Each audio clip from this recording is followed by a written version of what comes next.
Olá, bem-vindo ao Calp News.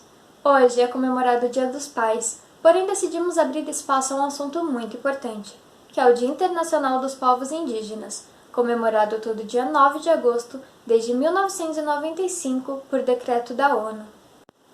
Em 2007, foi aprovada a Declaração das Nações Unidas sobre o Direito dos Povos Indígenas, que tem dois objetivos principais, que é o direito de autodeterminação, que é a liberdade que um povo tem de decidir o seu rumo político, o seu desenvolvimento social, econômico e cultural, e também o desfrute por todos os direitos humanos e liberdades fundamentais declaradas pela Carta das Nações Unidas. Mas vale lembrar que nem todos os direitos dos povos indígenas são cumpridos como deveriam, e que nós, enquanto sociedade, não damos visibilidade suficiente para essa causa.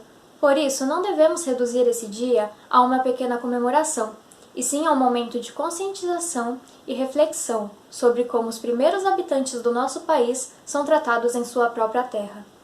Por isso, Calp decidiu abrir um espaço meio que singelo para dar voz aos indígenas. Então convidamos dois alunos indígenas da USP para uma entrevista. Que fala o nome de vocês, só para eu ter certeza. O meu é Tchererema Caraimirim, de Uruapu Leandro. Carúdio, Chema Tiruru Ueramirim, de Uapuma Rafael. Ok. Para facilitar, tá tudo bem se eu chamar de Caraí, Rafael? Pode me chamar de Uerá, eu prefiro. Uerá? Uerá.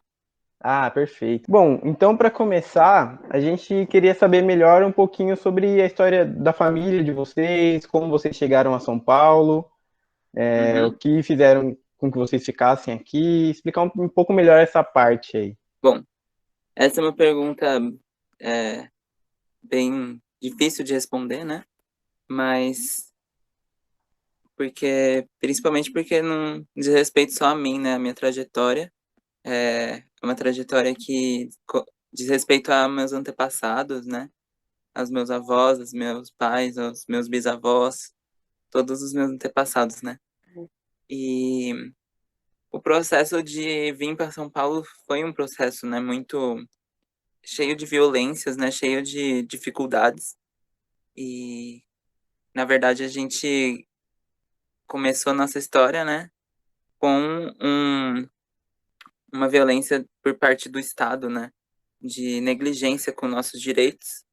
Então, minha avó, ela já nasceu em um contexto de moradia de rua, né, ela, desde bebê, assim, ela já nasceu com essa dificuldade, né, morando na rua, morando sem estrutura nenhuma. Então, ela nasceu próximo de Jundiaí, interior de São Paulo, né? E ela decidiu vir para São Paulo mesmo em busca de melhores condições de vida, né? Melhores oportunidades, e principalmente sobre ter trabalhos, né? E ela veio trabalhar numa fábrica de encadernação, uma indústria, assim, grande, né? Ela veio trabalhar de faxineira nessa indústria, em São Paulo, isso já há muito tempo atrás, né? E, assim, a gente acabamos ficando em São Paulo, né? Mas a nossa história é muito longa, né? Na verdade, muito antes disso, a gente já teve uma problemática, né? Desde a invasão, né? De 1500, a gente já sabe que nossa mão de obra foi escravizada, né? Passamos fome, né? Tivemos essas dificuldades todas e as consequências ficam até hoje, né? Nisso, a gente sente até hoje essas dificuldades morando em São Paulo, porque parece que não tem indígena em São Paulo, né? Muitas pessoas falam, né? Ah, nem existe mais indígena em São Paulo, mas isso é uma mentira, porque a gente veio para cá forçado e a gente construiu essa cidade assim como muitos outros povos, né, que vieram para cá, e a gente montou, né, a gente construiu com nossas mãos, com nosso sangue, com nossos antepassados mesmo, com nossa vida, essa cidade toda. Então, é mais do que o nosso direito estar ocupando toda essa cidade da forma que a gente bem entender mesmo, assim, né? Existe sim, são muitas etnias, não só Guarani, né? Meu povo é Guarani, né? Mas não existe só o povo Guarani em São Paulo, existe Pancararu, Pancararé, Machacali, Pataxó, todos, eu já conheci de todas as etnias aqui em São Paulo, e não só na cidade, né? Mas como o estado todo, né? Todo esse estado a gente conhece como Pindorama, né? É o nome que a gente dá para essa extensão de terra toda, que antes da divisão, né, das fronteiras todas, a gente já tinha nome para os lugares, a gente já tinha conhecimento sobre todo esse território. Então, na verdade, a gente não. A gente fala, né, que a gente está em cercos urbanos, porque antes da cidade existir, já existia aldeia aqui. A gente já cultivava nosso saber nesse lugar, a gente já cultivava nossas línguas, já cultivava nossa cosmologia.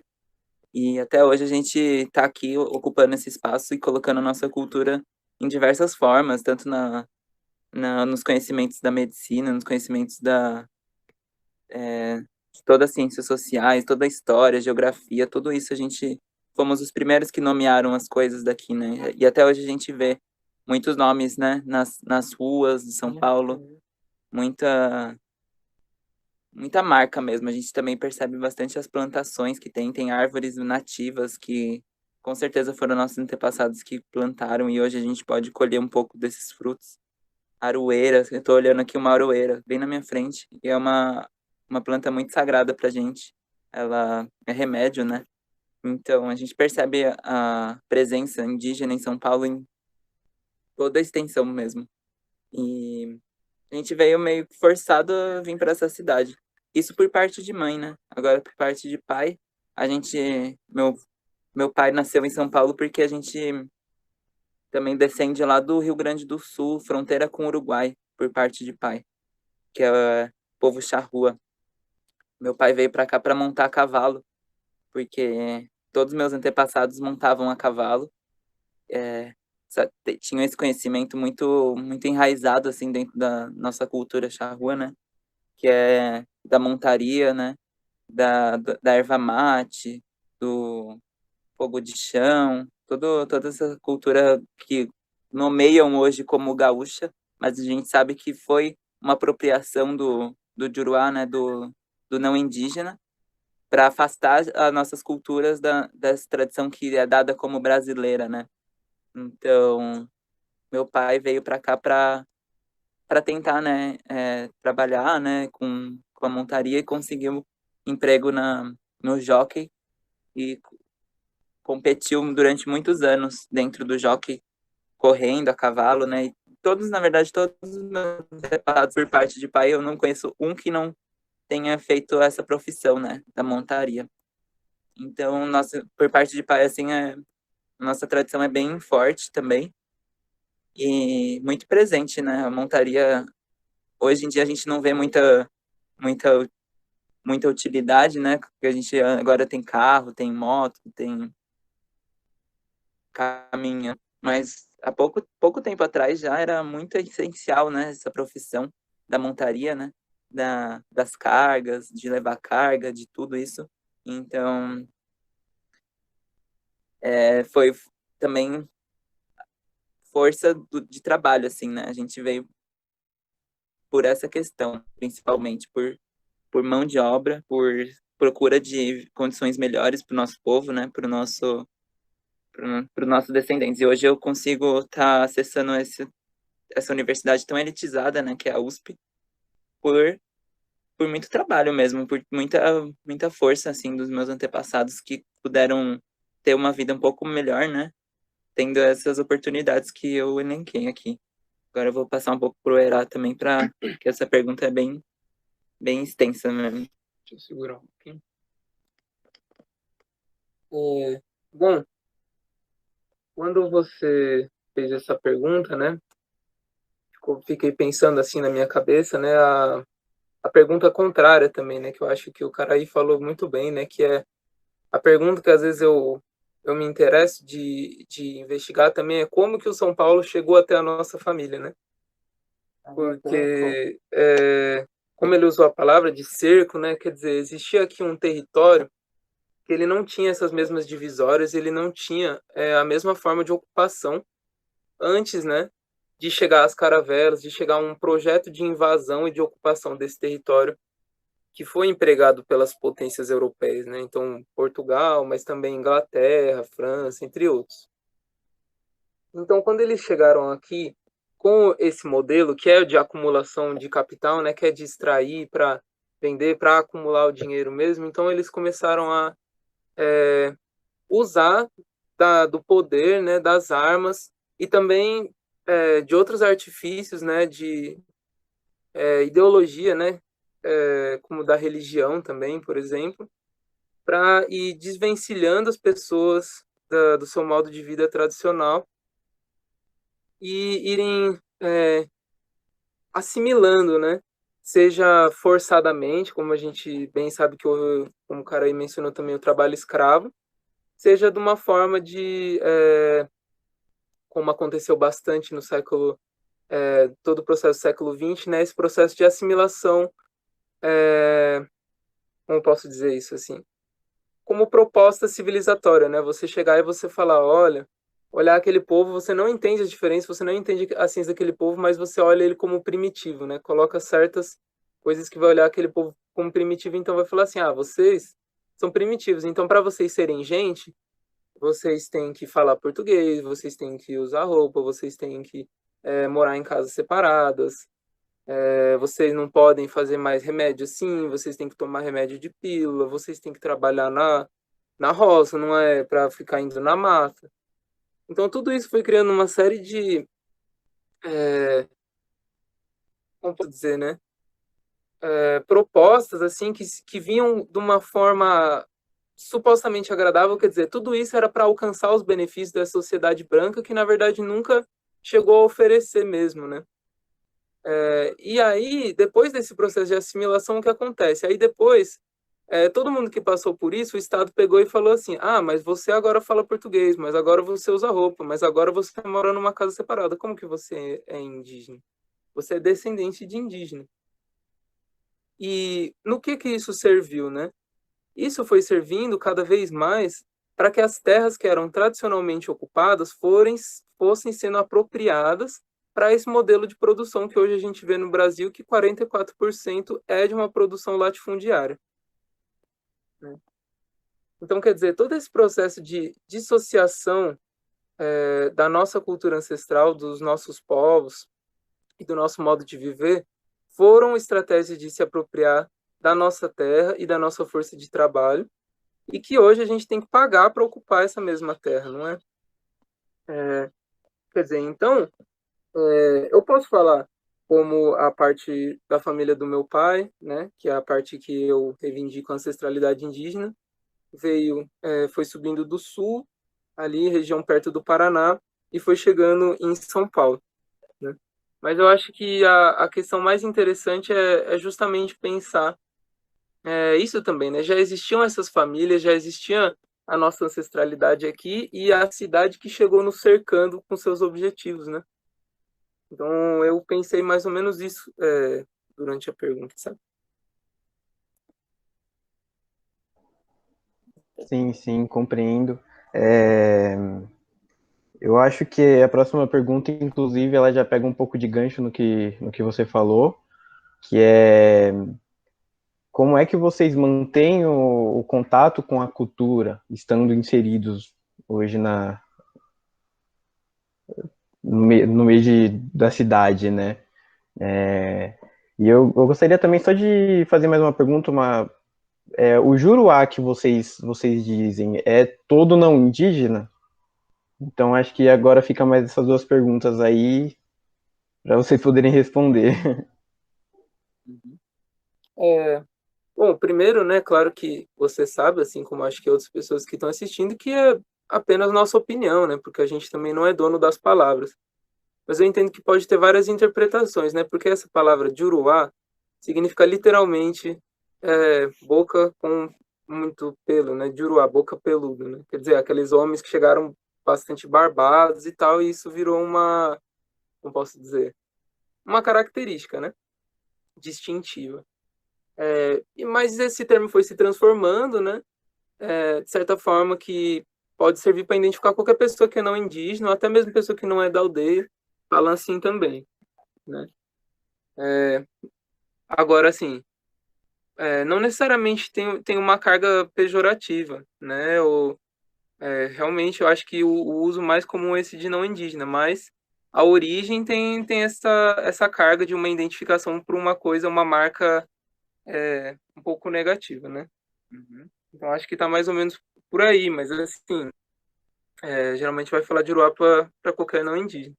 Isso de manter a cultura, né? Eu acho que é uma pergunta muito importante mesmo, porque visto, como eu falei, todos esses processos, né, de assimilação do Estado, mesmo assim, a gente ainda permanece nos territórios indígenas pessoas de resistência, de uma cultura de resistência, né? E que estão até hoje mantendo as suas tradições e a língua também, em alguns casos, não é? Cantos, histórias, etc. Então, para para mim, né, falando pessoalmente, assim, eu diria que um passo fundamental foi estar indo atrás desses territórios, né, conhecendo essas pessoas, essas histórias, suas diferenças, suas semelhanças, e podendo estar vivendo, vivenciando mesmo, experimentando, né, não só indo com aquele olhar de curioso, né, mas de estar junto também, de estar vendo as dificuldades, de tentar estar ajudando, né, na medida do possível, a gente também é muito ajudado, né. Então eu acho que grande parte, né, eu tenho que agradecer a essas pessoas, pessoas que me receberam na minha busca, né, pelo território dos meus ancestrais, né? Então eles estavam lá e eles sempre fui muito bem recebido da melhor maneira, né, quando eu estive no espaço da Tecoá, com essa mente, né, de querer aprender, de querer ajudar, de querer saber um pouquinho mais, né? Poder retornar, cuidar um pouquinho das minhas raízes, né? Então eu acho que principalmente é graças a essas pessoas, né, que estão nos territórios, que hoje são as pessoas que a gente chama assim, fala assim, que é o indígena que está na aldeia, o indígena aldeado, né, nasceu na aldeia, mora na aldeia. Então essas pessoas é, têm uma resistência muito grande, né, estão sempre na luta para manter a sua cultura e contra todos esses processos, né, do Estado e também do capital que visam tirar o território, tirar o modo de vida, né, e transformar a gente em meros trabalhadores, indistintos de qualquer coisa, né? Apenas uma massa, né, que não pensa e vai fazer o que o Estado quer que a gente faça, né? Ou o que o dinheiro quer que a gente faça, né? Então, para mim, eu acho que isso é uma parte. E também, né, eu acho que eu tenho que sempre lembrar dos outros parentes, né, a gente se chama assim, no movimento indígena, né, a gente se chama bastante assim de parentes, não apenas pessoas da mesma etnia, né, ou que a gente tem a mesma ancestralidade, mas entre vários povos, porque a gente, por mais que tenha várias diferenças, né, são 305 povos, então realmente, assim, não sei nem como dizer, né, uma imensidão, assim, uma imensidade aí de diferenças, diversidades muito grande, né? Mas a gente tem similaridade nesse processo de luta, de resistência e acho que relação com o território também, principalmente, né? Uma relação de respeito com a terra, com a natureza, com os seres não humanos, né?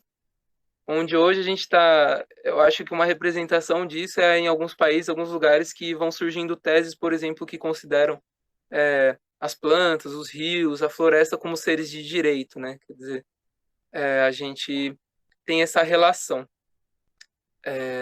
menos objetificadora, né, do que aquele que chega, vai passando um caminhão para fazer a fazenda de soja só e pronto, né, naquele espaço gigante, né.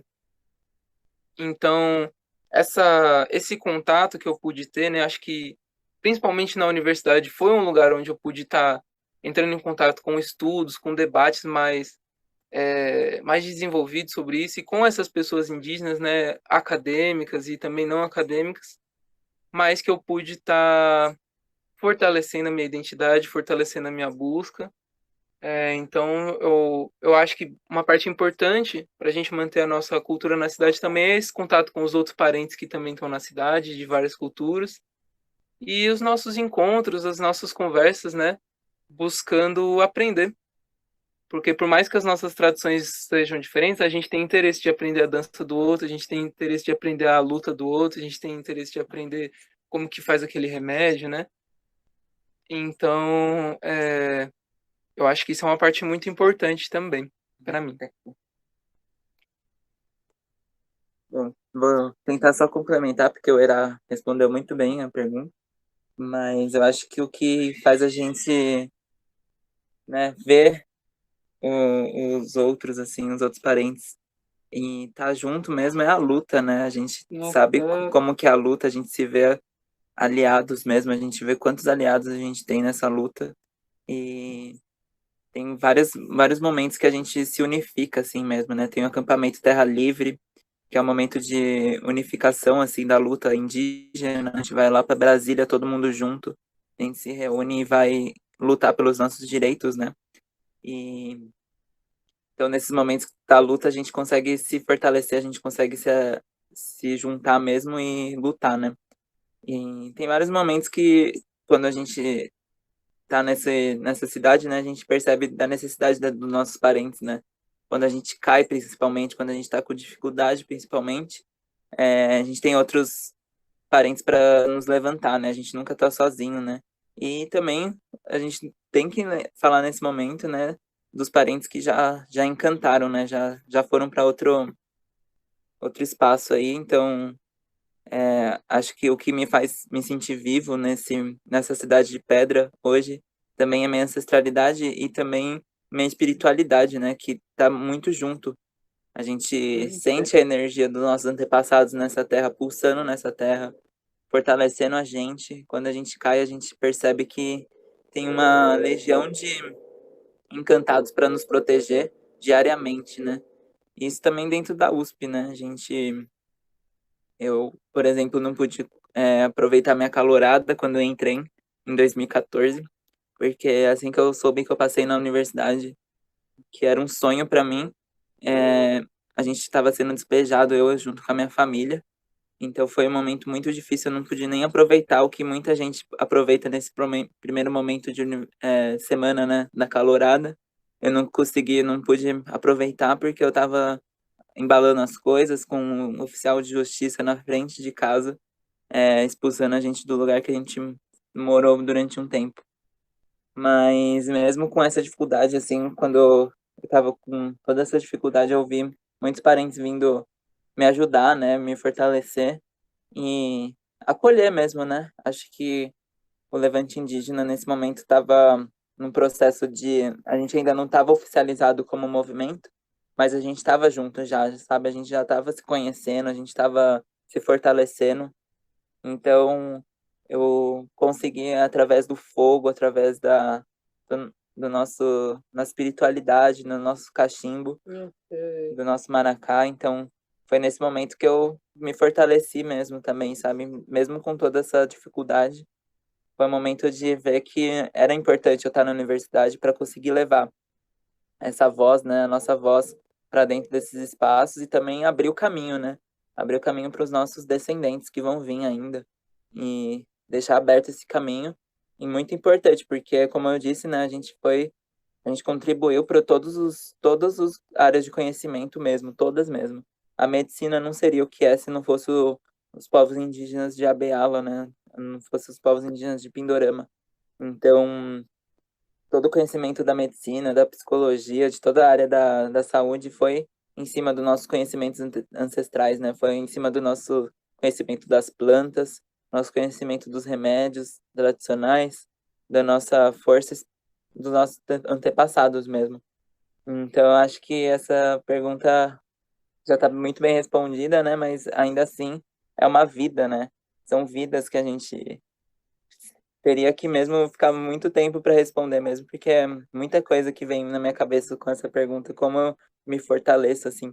Mas eu gostaria também de falar do meu padrinho, né, Tiramoi Bastião, que também foi fundamental nesse momento de eu entender o que eu era, entender o que eu precisava. Então, a gente tem também o Jaraguá, aqui bem pertinho de onde a gente mora, que é um lugar de resistência dentro da cidade, né? É o Jaraguá, que é o ponto mais alto da cidade, que tem 6 aldeias Guarani, e é lá onde a gente também vai sempre para se fortalecer, para ouvir os mais velhos, né? Ouvir nosso padrinho, ouvir nossos parentes todos que estão lá e nos fortalecem para continuar na universidade, continuar na cidade, para a gente ficar o tempo que precisar, né? Na cidade, para depois fazer o caminho inverso, né? O caminho de volta, o nosso caminho de volta para nossa tecoá, nosso caminho de volta para nossas aldeias, nossa tradição. Porque a minha ideia não é continuar, né, em São Paulo por muito tempo, assim, porque eu não vejo muita forma de cultivar, assim, minha saúde mental, minha saúde física. Mas, principalmente, eu acho que eu tô nesse momento temporariamente na cidade para conseguir forças para os próximos que vierem e quiserem estar na cidade, quiser estar na universidade, ter esse espaço já aberto por nós, né, que estamos nesse movimento, estamos nesse fortalecimento na nossa terra. E a USP, né, a cidade universitária, vocês são de outro campus, né? Mas a gente está na cidade universitária aqui da capital. Também é um lugar que a gente sabe que teve muitos nossos antepassados foram enterrados naquela região. A gente sabe que é um cemitério ali bem perto de uma biblioteca bem famosa do campus que chama Brasiliana.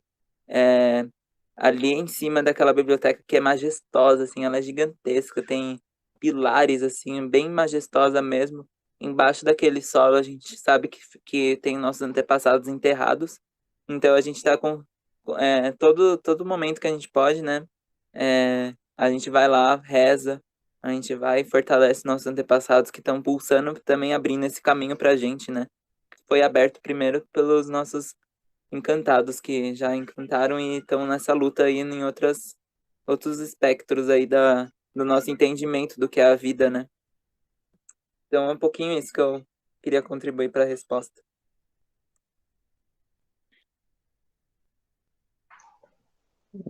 Realmente, nossa, está sendo de um crescimento pessoal para mim muito grande, assim, escutar vocês. Mas vocês falaram da USP e tudo, e a próxima pergunta meio que já linka também, que é como que é ser um indígena na USP, né? Como é a representatividade, como que é o dia a dia mesmo, né? Essa é a próxima pergunta. Ok. Essa pergunta eu vou começar respondendo, depois eu passo para o Era complementar.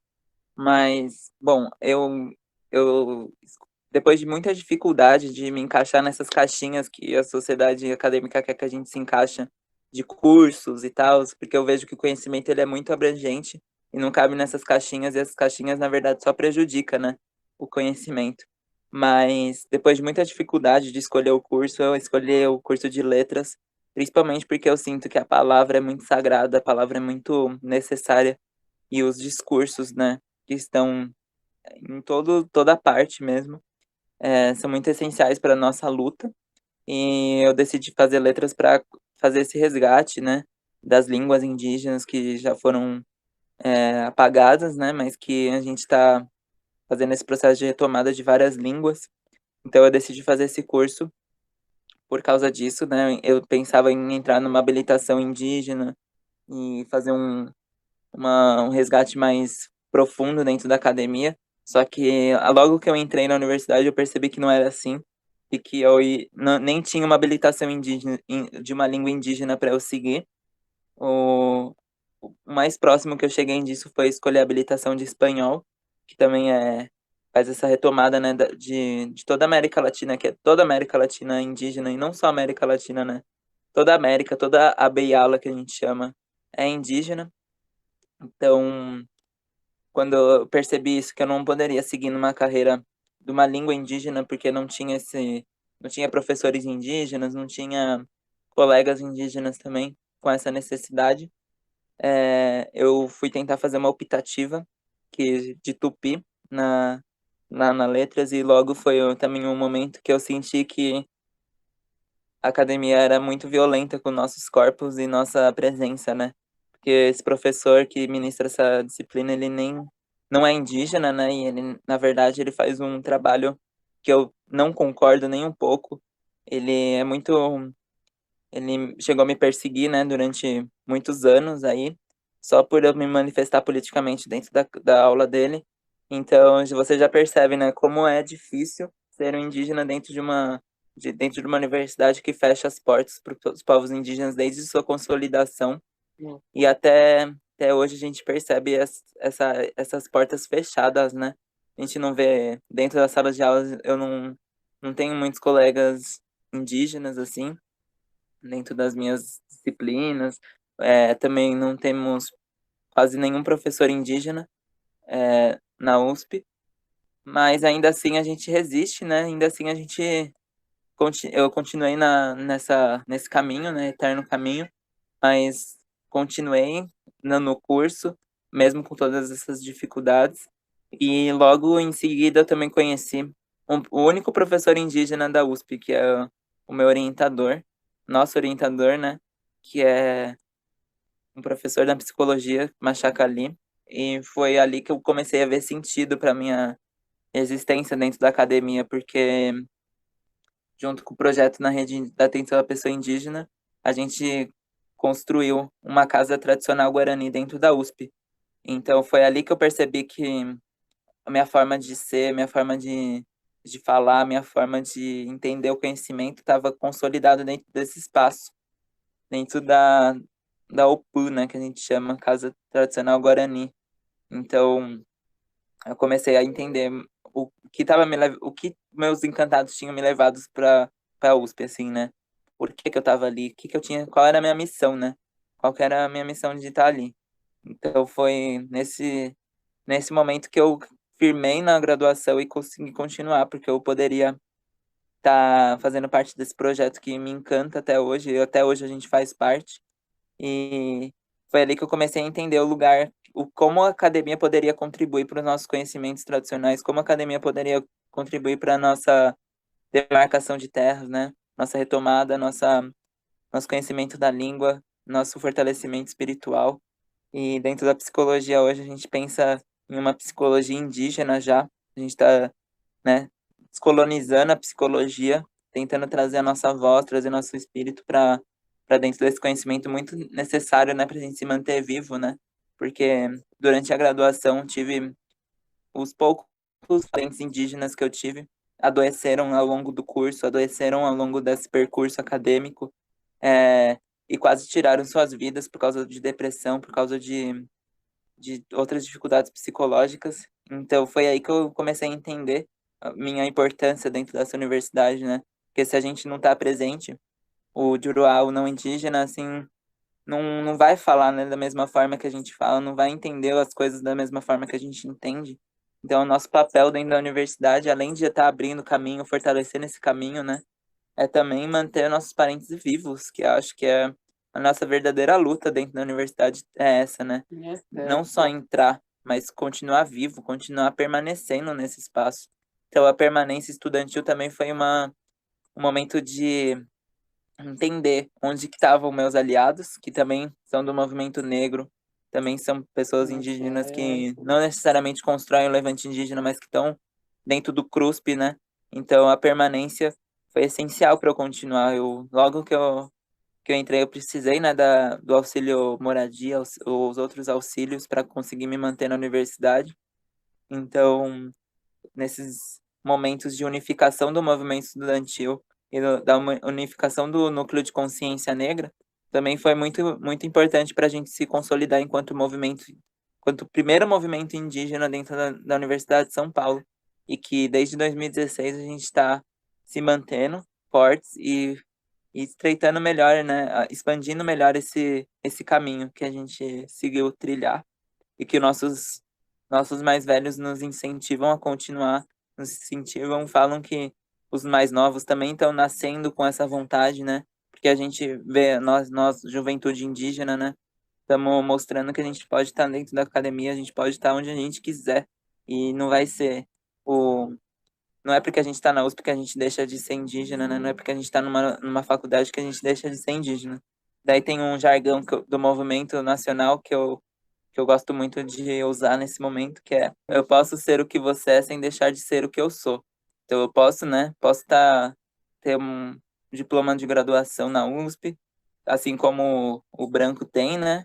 E isso não tira a minha essência, não tira o que eu sou, não deixo de ser indígena só porque eu consegui um diploma, não deixo de ser indígena só porque eu tô nesse ambiente totalmente elitizado. Então, é isso, assim, eu posso estar fazendo essa live agora, essa gravação com meu celular, porque meus antepassados construíram também, ajudaram a construir essas tecnologias que hoje a gente pode usar. Então, eu posso estar de roupa, eu posso estar sem roupa, eu posso estar de cocar, eu posso estar sem cocar, que eu nunca vou deixar de ser, porque isso está dentro de mim. Isso é impossível de tirar. Não há nesse mundo que faça tirar isso da gente, né? Nossa essência, nossa espiritualidade, nosso conhecimento. Então a gente queria saber um pouquinho mais sobre a participação de vocês no Levante Indígena e até fazer uma divulgação, até mesmo da rede de proteção à pessoa indígena. O que vocês quiserem falar. Eu conheci o Levante Indígena, como eu falei, né, na universidade a partir de outros colegas indígenas, né, e que me levaram a começar a refletir essas questões, né, e demandar dentro da universidade, né, a presença indígena e não só a temática indígena, né, porque no nosso, eu também faço o curso de letras, né, e lá é tudo assim, mais ou menos junto, né, então tem o prédio de letras, aí do outro lado, assim, você anda um pouquinho, tem o de sociais, filosofia, e você anda mais outro pouquinho, tem o de geografia e história. Então é tudo mais ou menos perto, assim, né. Então, nesses cursos assim de sociologia, que tem aquela parte de antropologia, né, de história também, às vezes a temática indígena aparece. Só que o que a gente ficou, né, em diversos momentos incomodados foi sempre estarem falando da questão indígena, falando de indígenas, mas sem nenhum indígena presente, sem convidar nenhuma pessoa indígena, especialista ou não, né? E o que levou a gente a estar reivindicando, né? Isso e fazendo essas falas em alguns momentos, né? Então, eu lembro que uma das primeiras participações que eu fiz enquanto levante indígena foi em algumas mesas, assim, alguns seminários que estava tendo justamente nesse contexto, e também quando a gente foi convidado, agora eu tenho que lembrar o ano, se foi 2017, que a gente foi lá no Medicina. Foi 2017. Sim, eu acho que foi 2017 que a gente foi convidado pelo Centro Acadêmico da Medicina daquela época para falar lá um dia, né? Então, foi muito importante, eu acho, essa parte, que a gente pode falar um pouco do que a gente está falando hoje, né? Dessa importância da contribuição dos povos indígenas, né? Para criação de tecnologias, criação de remédios, criação, a própria ocupação do espaço, né? Mas desde então, eu fui participando, fazendo esse tipo de evento, e a gente também organizando eventos, onde a gente tentava fazer interagir, né, nós com a comunidade ali universitária e também outros indígenas do entorno, não só de dentro da USP, né, mas de todo o entorno ali de São Paulo, onde a gente pudesse promover esses debates, né, e divulgar, né, e como posso falar assim, discutir essa questão dos saberes, né, trazer que os saberes indígenas, eles não são menos e eles também não são mais, né? E que precisam ser mais ouvidos, né? Que existe uma grande outra forma de produção de conhecimento, outras formas de produção de conhecimento que não estão sendo levadas em conta, ainda que esses sujeitos no passado tenham participado, né, ativamente para formar a academia, para formar o espaço mesmo da universidade, né? Então, a gente promovendo esses encontros, né, como, por exemplo, a gente fez algumas edições desses tipos de encontros, né, que foram planejando, a gente foi chamando pessoas de algumas etnias, que a gente chamou de retomada ancestral, e a gente promoveu esses encontros justamente no espaço lá da Casa de Culturas Indígenas, porque acabou virando um marco para a gente, né? Um lugar onde a gente se sente acolhido, um lugar onde quando as pessoas vão lá, pessoas mesmo que não são indígenas, né, por estar naquela casa que ela é tradicional, ela foi construída de uma maneira tradicional por uma pessoa mais velha, né, um sabedor da cultura Embriá-Guarani, quando a gente está ali dentro, aqueles cheiros, aquelas formas, aquelas madeiras, tudo aquilo faz com que o corpo das pessoas, né, a gente se sinta mesmo mais à vontade para poder entender um pouco da questão indígena, para a gente poder falar de espiritualidade, para a gente poder falar de natureza, para a gente poder falar dos nossos saberes, né? Então a gente foi se sentindo acolhido e foi tentando trazer mais e mais, né, o centro desses debates para esse espaço, o que foi levando, né, eu fui também seguindo sempre o caminho, né, dos outros parentes, né, que vão também. A gente sempre tenta estar lado a lado, né? Então se nem sempre a gente consegue avançar sozinho, né? Então, devido à movimentação de outros parentes, como do Caraí aqui do lado, que descobriu, que fez essa procura, né? E passou a saber da Casa de Culturas Indígenas, então eu fui na mesma caminhada dele e comecei a estar presente nesse espaço e compõe a Rede Indígena até hoje, desde 2018. E foi nesse espaço que além de fazer esses eventos, chamar essas pessoas, né, a gente também pôde tá indo nas aldeias, né, e sempre aprendendo um pouco e participando. Vou um passarinho aqui na minha cabeça. E participando assim de rituais, né, para poder estar aprendendo um pouco também. Eu admito, eu me perdi um pouquinho agora. Sobre o levante indígena, né? O levante ele nasce dessa reivindicação, né, pelos espaços, pela nossa presença, e a gente percebeu que seria impossível a nossa presença sem um acesso diferenciado, né, sem o vestibular indígena. Então, logo que eu entrei, eu estava precisando, né, de me fortalecer no movimento, fortalecer a permanência estudantil dentro da universidade, e dentro dessas discussões sobre permanência estudantil, sobre moradia estudantil, a gente começou também a fazer debates sobre a questão do vestibular indígena. A gente começou a questionar a universidade sobre a forma de ingresso, né? Que quando eu entrei estava bem em voga esse movimento sobre cotas, sobre implementação de cotas na USP, que hoje a gente vê que é muito bom, né, para a universidade, mas que ainda assim, para nossa população, né, para nós indígenas, isso não surtiu efeito até hoje. Então, as cotas PPI não é suficiente para nossa entrada, né? Porque somos 305 povos, 274 línguas, só nesse território que chamam de Brasil, né? Então, é muito... Só queria complementar um pouquinho essa fala, né? A gente está falando isso, não é de maneira aleatória, né? Porque a gente também requisitou da reitoria dados, né? Da entrada de pessoas indígenas e com um pouco de esforço, né? Um pouquinho difícil, mas eles forneceram, e o que a gente percebeu é que desde a implementação do PPI, na verdade, o número de indígenas vem caindo gradativamente essa entrada, né? Então, quer dizer, é um processo importante, eu acho, para a entrada de pessoas, mas que para a população indígena ainda não conseguiu atingir os efeitos desejados, né? Sim, e logo nesses debates, né, que a gente começou a se unificar, eu conheci a Márcia Mura, que é uma das nossas anciãs do movimento Levante Indígena na USP, e ela estava na universidade cursando doutorado na história na época, e ela começou a trazer essa questão muito forte para a gente, né? E fortalecer a nossa ancestralidade, fortalecer a nossa presença.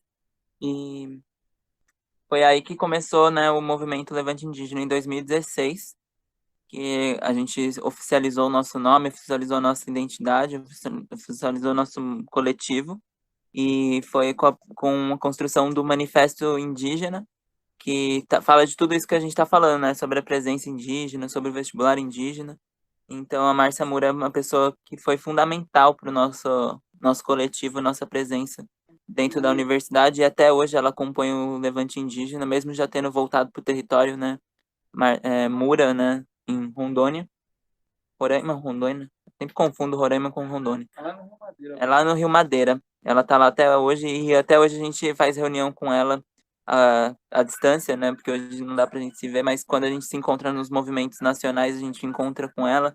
E a gente, né, tá sempre pedindo conselhos para os mais velhos que nos orientam para estar ocupando esses espaços de forma legítima mesmo, né? De forma a dialogar também com a base do movimento, né? Que tá muito nas aldeias nas favelas, né? Que nas favelas também a gente fala que as favelas são, antes de ser favela, eram aldeias, né? E até hoje tem muita proximidade com as aldeias, as favelas, então também estamos nas periferias de São Paulo.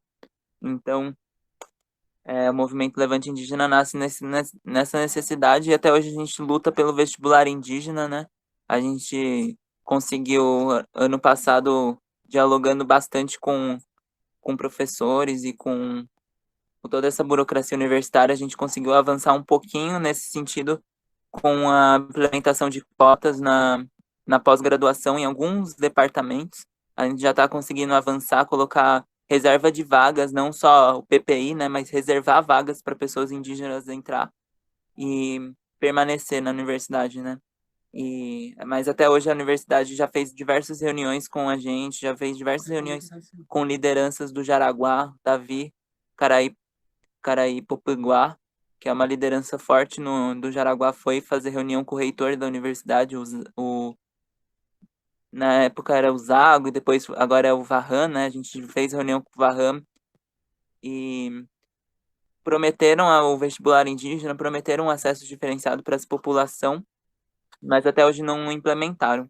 Só que isso a gente também pega referências de outras universidades, como a Unicamp, que aprovou ano retrasado, na verdade, o vestibular indígena, e conseguiu trazer diversos povos para a universidade para compor o conhecimento, né? Compor esse fazer da ciência, né?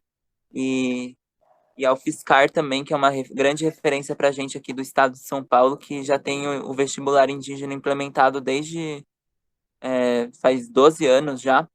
Então, a gente faz reuniões com eles semanalmente para a gente conseguir estabelecer estratégia, né, para avançar nessas pautas dentro da USP, que acaba sendo a última universidade, né, que está demorando muito para abrir as portas de fato para a população indígena. E mostra o caráter da Universidade de São Paulo, né, sendo essa universidade que nasce com essa ideia de trazer o conhecimento, né, para a elite, né, para as elites, grandes elites de São Paulo, grandes fazendeiros, grandes pessoas muito ricas, né, que estudam na universidade, e só prova isso, assim, quanto essa universidade ainda é para essa parcela da população, ainda é para quem faz grandes colégios, quem faz grandes cursinhos, né, de renome no Brasil, e mostra como a cidade de São Paulo é também elitizada, né, como ainda hoje a cidade de São Paulo é feita, né, para essa parcela da população e não para nossa. Então, dentro do Levante, eu tive a oportunidade de conhecer o nosso professor, nosso orientador, Machacali, e foi ali que eu conheci a Rede de Atenção à Pessoa Indígena e pude estar entrando em 2018. Só que a Rede de Atenção à Pessoa Indígena existe desde 2011 e nasce nesse projeto, né, de descolonizar os conhecimentos da psicologia para trazer a verdadeira forma de entendimento do que é saúde mental para povos indígenas, o que é o bem viver, né, para povos indígenas. E é muito diferente, né? Você percebe que a psicologia se consolidou em cima da classe média. Então você imagina um ambulatório, né, uma clínica psicológica, você logo vem a imagem de um divã, logo vem a imagem de uma sala, né? Bem nas estruturas da classe média, com sofás, com psicólogos também de uma classe média, né? Classe alta e média. Então, é muito diferente para a gente estar sendo atendido dentro de uma casa tradicional guarani, que é feita com chão batido, tem elementos indígenas muito marcados nessa casa. Então é muito diferente você colocar um indígena num divã e esperar que ele se abra, né, para essa pessoa que não tem conhecimento nenhum sobre a questão indígena.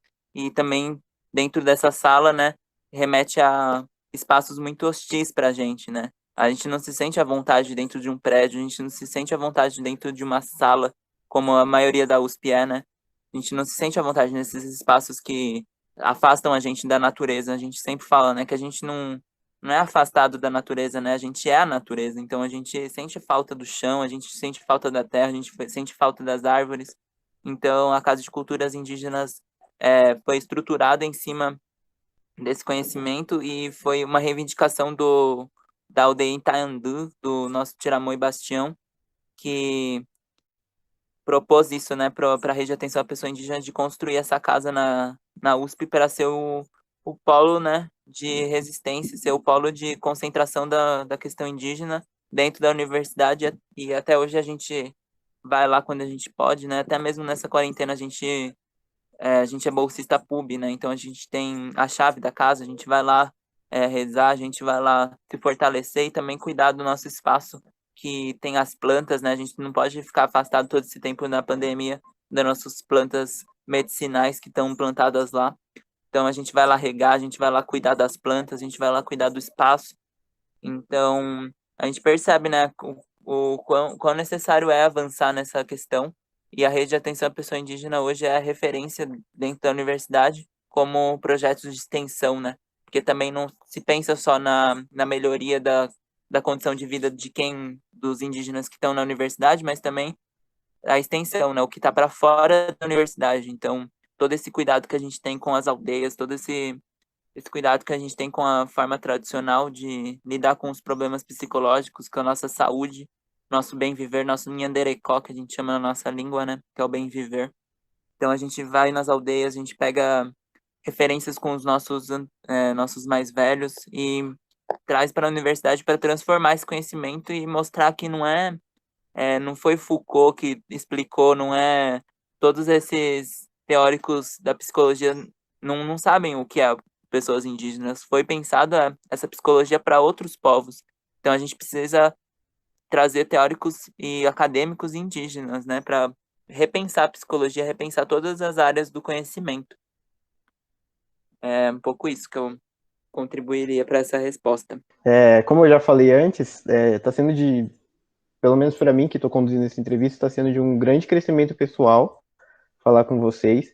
E eu imagino que o ponto, sempre que a gente conhece um movimento novo, a gente quer entender como é que a gente pode, qual que é a nossa, o que nós fazemos, né? Nós, por exemplo, nós que não somos indígenas, qual é o nosso papel frente a essa luta? Então, se vocês pudessem esclarecer um pouquinho mais isso para a gente. Bom, acho que o papel é justamente esse, né? Por isso também agradeço pelo convite de estar fazendo essa conversa com vocês, de um campus que é distante da gente, né? Mas eu acho que é exatamente esse papel que o centro acadêmico tá cumprindo, né? De trazer a questão, né? Trazer à tona esse apagamento, contrário a esse apagamento, né? Trazer a visibilidade, trazer corpos. Agora a gente, infelizmente, não está corporalmente próximo de vocês, mas ficaria contente de visitar vocês para falar também, né? Corporalmente falando, para trazer os nossos corpos, trazer o nosso conhecimento, trazer a nossa voz para expandir, né, a nossa luta, expandir a nossa conversa com outras áreas do conhecimento. Então, eu acho que é justamente esse caminho que vocês estão trilhando, sabe? Eu acho que trazer a visibilidade do nosso movimento, trazer a nossa visibilidade enquanto indígena, enquanto pessoas indígenas, enquanto acadêmicos indígenas. Então, eu acho que o grande papel do não indígena é abrir um pouco esse espaço mesmo, né? Tirar um pouco o espaço do branco mesmo, né? Do não indígena e colocar outras vozes, né? Outras formas de fazer o conhecimento, outras formas de de falar, outras formas de entender. Então, abrir espaço, né? Abrir espaço para a gente conseguir conversar, espaços para a gente conseguir dialogar mesmo. Acho que essa grande sacada que eu acho que vocês do Centro Acadêmico tiveram, acho que é bem importante para a gente continuar enquanto movimento, é bem importante para a gente expandir e conversar mesmo, né? Assim, como iguais, sabe? Conversar como somos, né? Somos iguais, estamos na mesma universidade, estamos no mesmo lugar, assim, acadêmico, mas somos muito diferentes, mesmo tendo toda essa universidade sendo aluno USP, né? Somos muito diferentes, então trazer essas vozes que há muito tempo foram caladas dentro da universidade para outros espaços, acho que é o grande papel que os não indígenas têm para cumprir, né? Trazer a pauta, trazer a necessidade dessa pauta para a vida de toda a população mesmo, né? A gente está nos nossos territórios, a gente está corporalmente defendendo a natureza a natureza que todo mundo depende, né? A gente está protegendo nossos territórios, protegendo as nossas matas, protegendo nossos parentes animais. Então, eu acho que isso é usufruto para toda a população e toda a população recebe o mesmo ar, a gente respira o mesmo ar, né? Independe das mesmas árvores para a gente receber esse ar. Então, eu acho que entender isso é fundamental para a luta, sabe? Entender que a gente está corporalmente defendendo nossos territórios, nossa mata, nossa cultura. Então, e as nossas culturas é muito enriquecedora para outras áreas do conhecimento, né? Como a gente falou bastante nesse momento, né? Então, eu acho que o papel que vocês têm é esse mesmo, né? Trazer a pauta, trazer nossos corpos, trazer o nosso movimento para dentro do centro acadêmico, para todos os alunos, para que a formação de vocês também seja mais rica, né? Para que vocês entendam que a população brasileira não é brasileira, que a gente, antes de ser brasileiro, a gente tem povos indígenas, a gente tem 305 povos aqui que não se identificam como brasileiro, mas estamos nesse território que chamam de Brasil, né? Eu acho que primeiro, como o cara aí falou, eu acho que é buscar saber, né?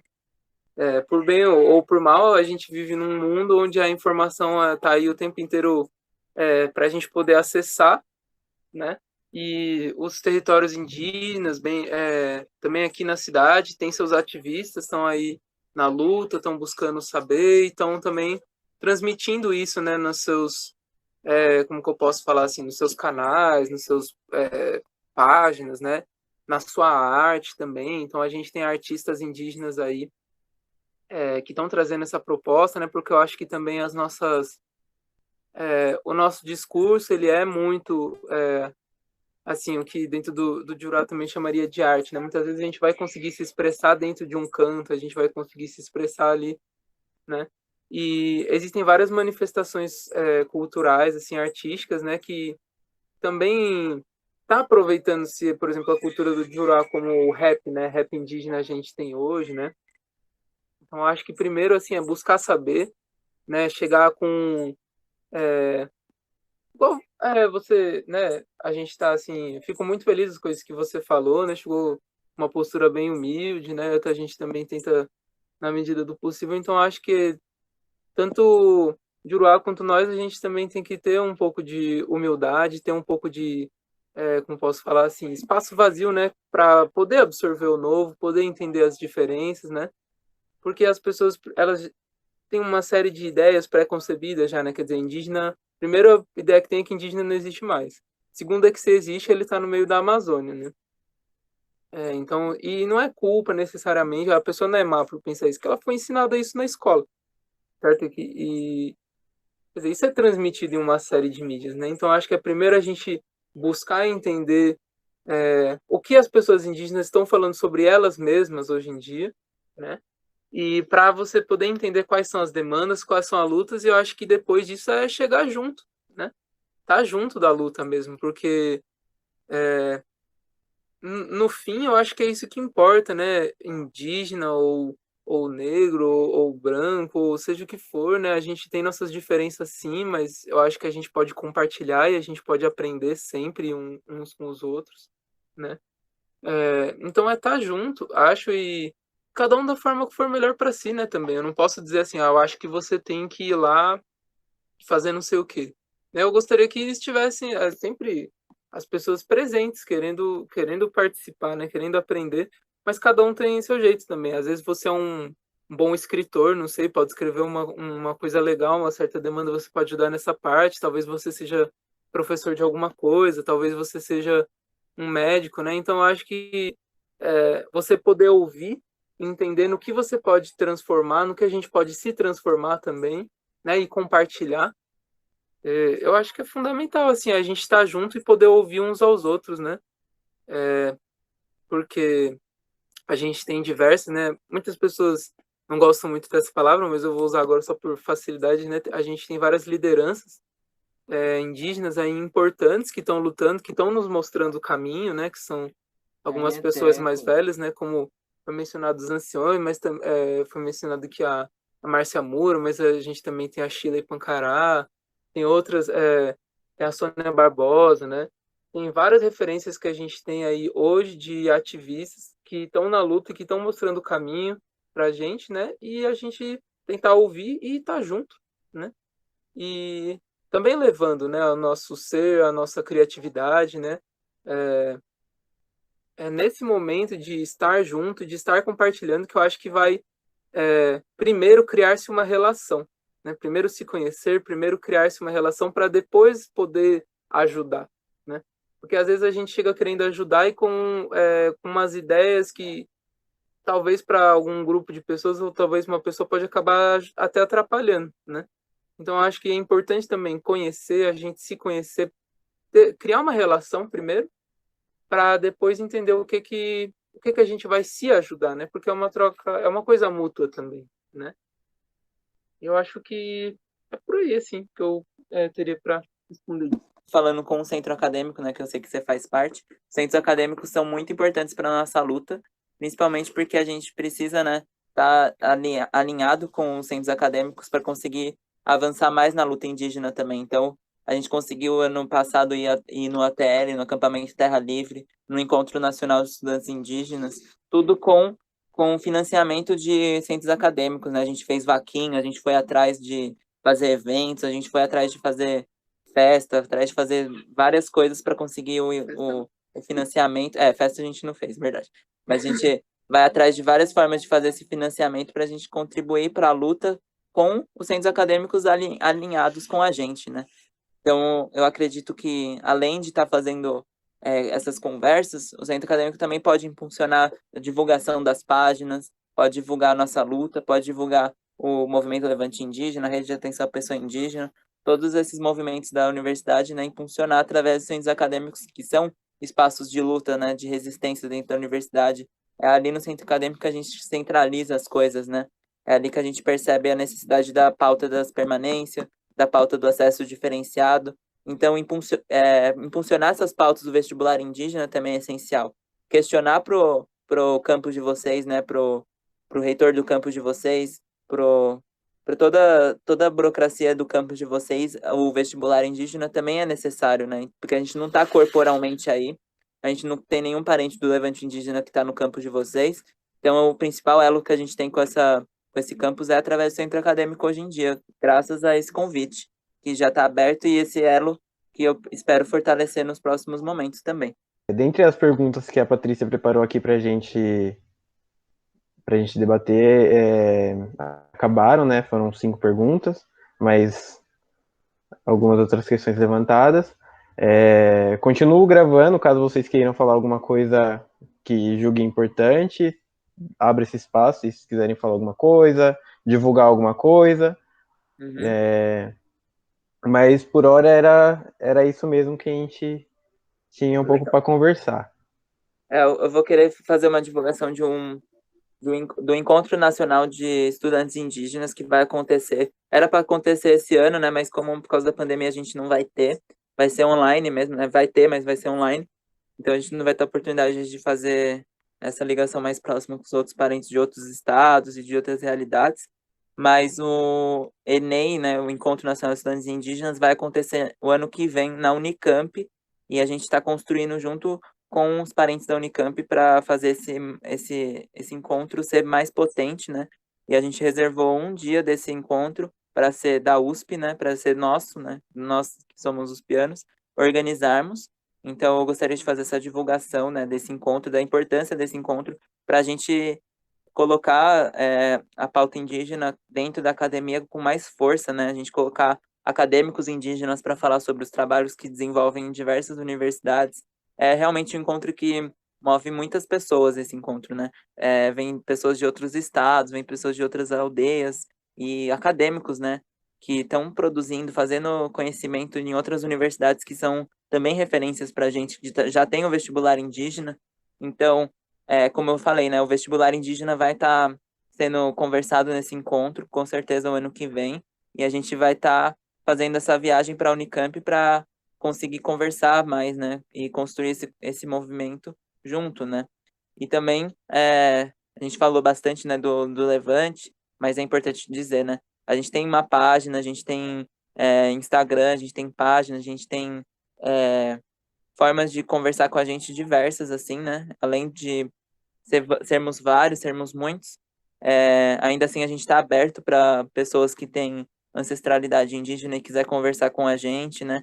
Para querer entender melhor sobre a questão indígena, a gente está sempre aberto a novos membros, novas pessoas interessadas em construir esse movimento. E a Rede de Atenção à Pessoa Indígena também tem uma página no Facebook, tem uma página no Instagram. São páginas importantes de estar divulgando junto com essa, com esse vídeo, né?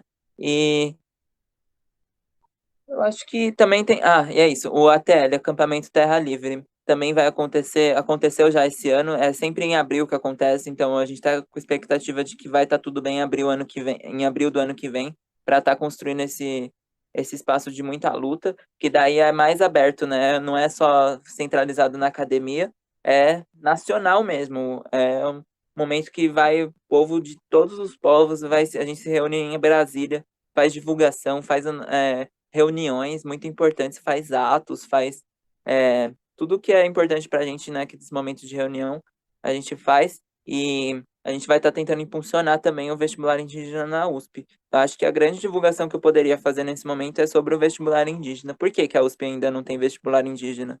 Por que que a USP ainda não abriu as suas portas, né? Por que que a gente ainda tem que ficar fora das universidades, mesmo o nosso conhecimento estando dentro dos cursos, dentro dessas caixinhas que a universidade coloca, né? Então, eu acho que essa é a grande divulgação que eu poderia estar fazendo agora, são esses encontros, né? O Encontro Nacional de Estudantes Indígenas, o Acampamento Terra Livre e o Vestibular Indígena, né? Além do Levante Indígena e também da Rede de Atenção à Pessoa Indígena, que é um trabalho fundamental para a gente continuar existindo na universidade. A gente está bem com a gente, estando com o nosso modo de vida tradicional, estando com o nosso entendimento e também com esse acesso, né, da saúde mesmo, a gente ter a nossa saúde diferenciada que não é a mesma, não é igual, a gente tem que pensar em uma saúde específica para a nossa população. Só vou agradecer mesmo. Obrigado pela oportunidade de conversar um pouquinho hoje. Para mim foi bom também. A gente está tão fechado aí, né? Nesses últimos tempos. Então, para mim foi bom conversar um pouquinho também. E é isso. Agradeço. Mantenha esse contato guardado para mim também. Espero que a gente possa estar desenvolvendo mais, conhecendo vocês pessoalmente aí. E espero vê-los também na luta, né? Sempre. E é isso. Só agradecer mesmo. EVT, Agude EVT. Eu também gostaria de muito agradecer você, e agradecer a sua companheira também, né, que eu sei que vocês são companheiros e estão juntos, né, nessa luta. Agradecer mesmo pelo contato e também deixar sempre aberto esse diálogo mesmo, se vocês acharem legal fazer outras conversas. A gente tem também mulheres, né, presentes no movimento que poderia estar falando sobre a questão das mulheres, que também é muito importante. Também falando sobre a questão das sexualidades indígenas, né, pessoas LGBTs indígenas, que a gente também faz essas conversas também que é muito necessárias, e falar que a gente está aberto mesmo para estar estreitando laços com vocês no campus de vocês, que é muito importante a gente estar expandindo nossa voz, né? Agradecer de coração mesmo pela sensibilidade que vocês tiveram e essa iniciativa que é muito importante e que muitos centros acadêmicos não fazem, né? Na verdade, poucos centros acadêmicos têm essa sensibilidade que vocês estão tendo. Então, eu gostaria mesmo de agradecer vocês e falar na língua, né? Gudjevete.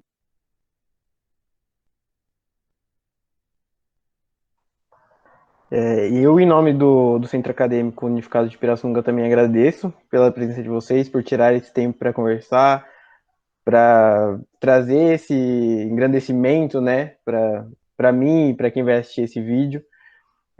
Então, eu agradeço pelo crescimento pessoal que vocês me trouxeram também. Espero que esse vídeo traga a muitas pessoas. Então, muito obrigado, viu? Obrigado, Hugo. Muito bom mesmo. De verdade. Valeu. Tá Espero te bom. conhecer presencialmente um dia. Vou guardar seu rosto aqui. Seu Eu sou de nome, São seu... Paulo. Passo na Ah, é? USP direto. Quem sabe um dia, né? Olha, visita a gente lá na Casa de Cultura em dia, a gente faz um mate, a gente faz uma fogueira, conversa mais para entender mais sobre a gente e a gente entender melhor sobre vocês também, Isso. né? A gente está sempre aberto mesmo a esse diálogo.